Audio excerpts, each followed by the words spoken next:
Varicose veins కి సరైన చికిత్స కోసం సంప్రదించండి ఎవిస్ హాస్పిటల్. నమస్తే శాంతి గారు. నమస్తే కీర్తి. ఇప్పుడు చొల్లంగి అమావాస్య చాలా మంచిది, రకరకాల రెమెడీస్, రకరకాల మాటలు వినిపిస్తా ఉన్నాయండి. అసలు ఏంటి ఈ రోజు స్పెషాలిటీ? అన్ని అమావాస్యల కల్లా ఇదెందుకు సంథింగ్ డిఫరెంట్? పుష్యమాసంలో వచ్చే అమావాస్యని పౌష్య అమావాస్య అంటారు. ఈ పౌష్య అమావాస్య దేనికి ప్రాచుర్యం అంటే, దేనికి చాలా ఇంపార్టెంట్. ఏం చేయాలి అని అంటే, నదీ సంగమంలో స్నానం చేయడం అనేది చాలా ఇంపార్టెంట్ అనమాట. ఓకే. అక్కడ చూసుకుంటే కనుక మీరు నార్త్ అంతా చూస్తే ప్రయాగ్రాజ్ లో స్నానం ఆచరిస్తున్నారు. అక్కడ కుంభమేళా జరుగుతుంటుంది ప్రతి 12 సంవత్సరాలకి ఒకసారి.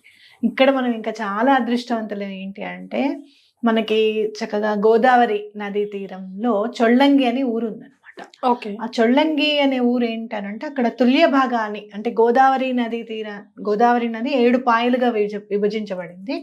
అందులో తుల్య భాగ అనే భాగము సాగర గర్భంలో కలుస్తుంది అనమాట. నది వెళ్ళి ఈ చొల్లంగి ఊర్లో అక్కడ స్నానం ఆచరిస్తే చాలా మంచిది. అమావాస్య నాడు ఎలాంటి దోషాలైనా కూడా తొలగిపోతాయి అని ఇంకొకటి. అదే అది కూడా ఇంకోటి ఏంటంటే, పుష్యమాసంలో అమ్మవారు గంగా అమ్మవారు ఎవరైతే ఉన్నారో అమృతం అనేది అమ్మవారి ఒడిలో ఉంటుంది అని నమ్మకం అన్నమాట. కాబట్టి అలా స్నానం చేస్తే గనక ఆవిడ అమృత వాహినిగా ఉంటుంది. కాబట్టి ఎలాంటి దోషాలైనా కూడా వెళ్ళిపోతాయి, పాపకర్మలైనా సరే తొలగిపోతాయి అని ప్రతీతి. మీరు ఎలాంటిదైనా సరే క్లెన్స్ చేసే తత్వం వాటర్కు ఉంటుంది అనమాట. అంటే మనని ఏమి హాని చేయకుండా, కీడు చేయకుండా, మన రూపాన్ని మార్చకుండా ఓన్లీ వాటర్ మాత్రమే మనం క్లెన్స్ చేస్తుంది. కరెక్ట్. కాబట్టి అట్లా మనం క్లెన్స్ అవ్వబడాలి అని అనుకుంటే గనక ఇట్లా నది ఎక్కడైతే సాగరంలో కలిసిపోతుందో అక్కడ మనం స్నానం చేస్తే చాలా మంచిది అని చెప్పడం. అలాగే 12 సంవత్సరాలకు ఒకసారి కుంభమేళ జరగడము. మనకు కూడా ప్రతి 12 ఏళ్ళకి ఒకసారి ఒక్కొక్క నదికి ఒక్కొక్క పుష్కరం వస్తూ ఉంటుంది. అలా పుష్కరం వచ్చినా రాకపోయినా ఎవరైతే ఈ సప్త సాగరము అని అంటారనమాట. ఈ గోదావరికి ఏవైతే 7 పాయలు ఉన్నాయో వీళ్ళు ఏం చేస్తారంటే, సంవత్సరం పొడుగుతా కొంతమంది ఈ రోజుకి కూడా సంవత్సరం పొడుగుతా ఒక్కొక్క అమావాస్యలో స్నానం చేస్తూ వస్తారనమాట. వీళ్ళని సప్తసాగర యాత్రికులు అని అంటారు. ఈ చొల్లంగి అమావాస్య నాడు ఏం చేస్తారు అని అంటే, ఇక్కడ స్నానం ఆచరిస్తారు, చొల్లంగిలో స్నానం ఆచరిస్తారు అన్నమాట. అయితే అంటే పాపాలు పోవడానికి కానివ్వండి, పితృదేవతలు ఏమైనా జాతకాల్లో దోషాలు ఉన్నాయి అని అంటే కూడా అలాంటి దోషాలన్నీ కూడా నివృత్తి చేయబడుతుంది అని ఖచ్చితంగా చెప్పుకోవచ్చు. అలాగే ఈ అమావాస్యనే మౌని అమావాస్య అని కూడా అంటారు అనమాట. అంటే ఇక్కడ మనకు అర్థమైంది ఏంటి అని అంటే, మనం చక్కగా స్నానం చేసిన తర్వాత భగవంతుడి ధ్యానంలో ఉండాలి ఆ రోజు అనేది మనకు అర్థమవుతుంది.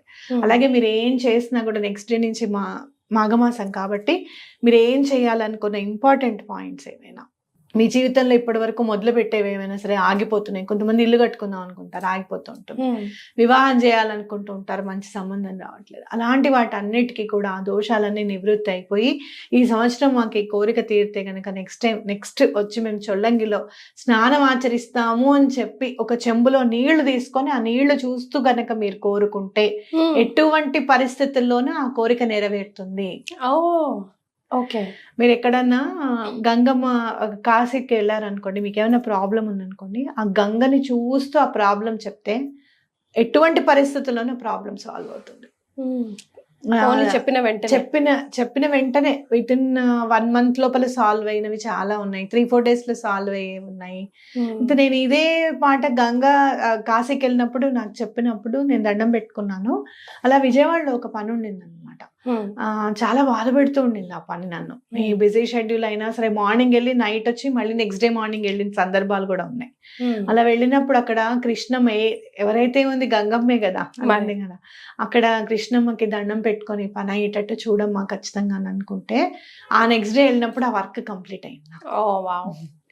చాలా ఆనందం అనిపించింది అనమాట. అట్లా మనకి ప్రత్యక్షంగా దైవం ఏదన్నా ఉంది కనబడుతున్నాయి అంటే సూర్యచంద్రులు, ఈ నది, సముద్ర తీరాలే అన్నమాట. మనకి ఖచ్చితంగా కరెక్ట్ గా కనబడేది భగవంతుడు ఉన్నాడు అని చెప్పి. కాబట్టి తప్పకుండా దండం పెట్టుకోండి, ఎటువంటి పరిస్థితుల్లోనూ ఆ పని అవ్వడానికి అవకాశం ఉంటుంది. రైట్. ఓకే. అందరికీ నది స్నానాలకు వెళ్ళడానికి అవకాశాలు ఉండకపోవచ్చు, వెళ్ళలేకపోవచ్చు కదా. అలాంటి వాళ్ళకి ఏమైనా ప్రత్యామ్నాయ మార్గాలు ఉన్నాయా ముఖ్యంగా ఈ మన- చొల్లంగి రోజు చేసేది? మనం చూస్తూనే ఉంటాం కదా, గంగా యమున సరస్వతి కావేరి జలేస్మిన్ సన్నిధం కురు అని చెప్పి మనం పూజ చేసుకుంటా ఉంటాం కదా. అంటే ఏంటి, అలా ఆ నీళ్ళన్నీ కూడా ఇవే అమృతమయంగా అయ్యి ఇవే భావన చేస్తున్నాము అని చెప్పి అలానే ఆ కాపర్ చెంబులో నీళ్లు తీసుకొని అలానే సూర్యుడికి అర్ఘ్యం వేయడం అనేది చాలా మంచిది. అలాగే చంద్రుడికి కూడా అర్ఘ్యం వేయడం కూడా చాలా మంచిది.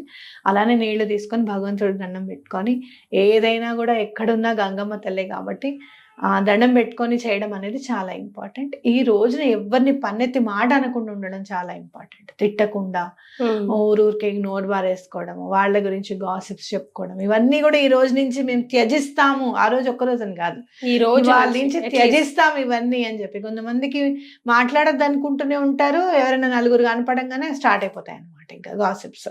ఇలాంటివన్నీ కూడా త్యజిస్తాము, వాటి జోలికి పోము. అది ఎవరైనా ఏదైనా గబుక్కున మనకి సజెషన్స్ లో వచ్చినా కూడా యూట్యూబ్ లో కూడా మేము చూడడం అలాంటి గాసిప్స్ అని అనుకోవడం అనేది చాలా ఇంపార్టెంట్. ఎందుకు అనంటే ఆ గాసిప్స్ అనేవి మైండ్ లో ఒకసారి చదవంగానే ఆగిపోవు. ఇదిట ఇలాగుట అని ఇంకొకళ్ళకి చెప్తాం మన ఇంట్లో వాళ్ళకే, అవునా ఏం లేదంటే రాశారు మేము చదివాం అన్నట్టు. అవునా కాదు, మేము విన్నాం, మేము చూసాం వీడియో అని అంటాం. ఏదో మనం నిజంగానే చూసినట్టుగా భావించేస్తాం అన్నమాట.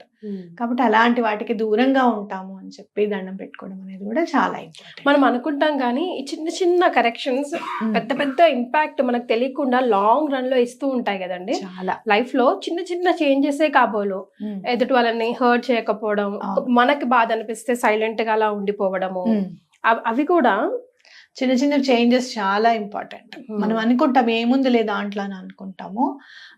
నేను చూసాను కొన్ని అంటే కొన్ని అంతకుముందు చిన్న అంటే టైం లేకపోవడం వల్ల, లేకపోతే ఓవర్లుక్ చేయడం వల్ల అలా వెళ్ళిపోతే, అలా కాదు అప్పుడు అలా చేసాం కదా, ఇది ఇలా చేయకుండా ఇలా చేసుకుంటూ వెళ్దాం అని చెప్పి ఒక్కొక్కటి మార్పు చేసుకుంటూ వస్తే, ఒక్కటి మనం ఎంత డిసిప్లైన్డ్ గా ఉంటే మన లైఫ్ అంత డిసిప్లైన్ అంత స్ట్రైట్ లైన్ లో వెళ్ళిపోతూ ఉంటుంది అనమాట. Correct. Right. Thank you so much అండి. నమస్తే.